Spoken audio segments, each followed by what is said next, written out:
तो त मूंसां वाइदो कयो हुयो त मूंखे ॻोठ छॾे ईंदे। तूं त मूंखे हिते वठी आयो आहीं। तोखे तुंहिंजे ॻोठ बि छॾे ईंदासीं। असां तुंहिंजे माइटनि जी जांच बि कयूं पिया।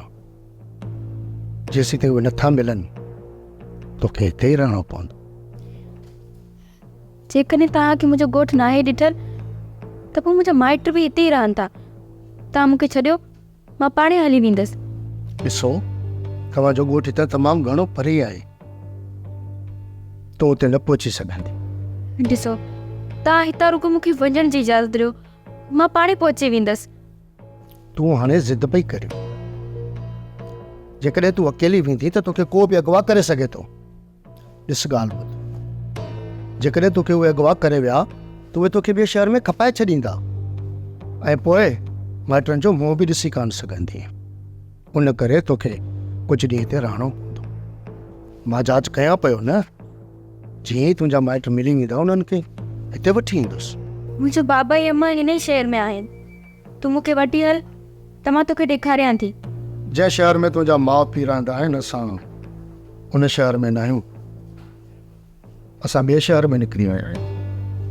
पर मां हिते वञण थी चाहियां। हाणे तूं ज़िद पई करी। जेकॾहिं तूं ज़िद कंदी रहंदी त मजबूरन मूंखे तो मथां सख़्ती करणी पवंदी। बाक़ी जेकॾहिं हिते माठ ऐं मीठ सां रहंदी त तोखे इज़त सां तुंहिंजे घर पहुचाईंदुसि। पर उन लाइ तोखे कुझु ॾींहुं हिते माठ सां रहणो पवंदो। सम्झे थी न? बसि हाणे तोखे कुझु वक़्तु हिते रहणो पवंदो। उन खां पोइ मां तोखे तुंहिंजो ॻोठ वठी हलंदुसि।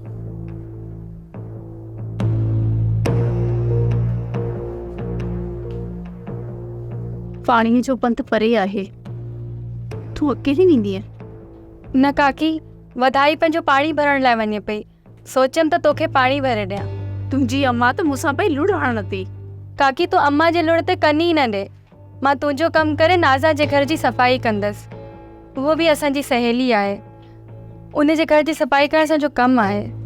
चङो, जे पाणी भरण वञो थियूं न त ॿाहिरि मुंहिंजो दिलो पियो थिए, खणी वञ भले भरिया पाणी। ठीकु आहे न।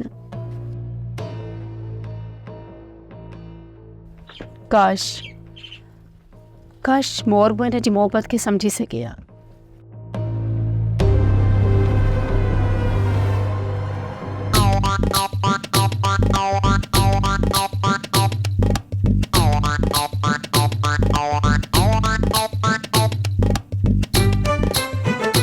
सोप सीरियल मोहब्बतुनि जो माग तमाम एपिसोड्स ॾिसो हाणे HD क्वालिटीअ में। विज़िट करियो असांजो YouTube channel Sindh TV HD drama.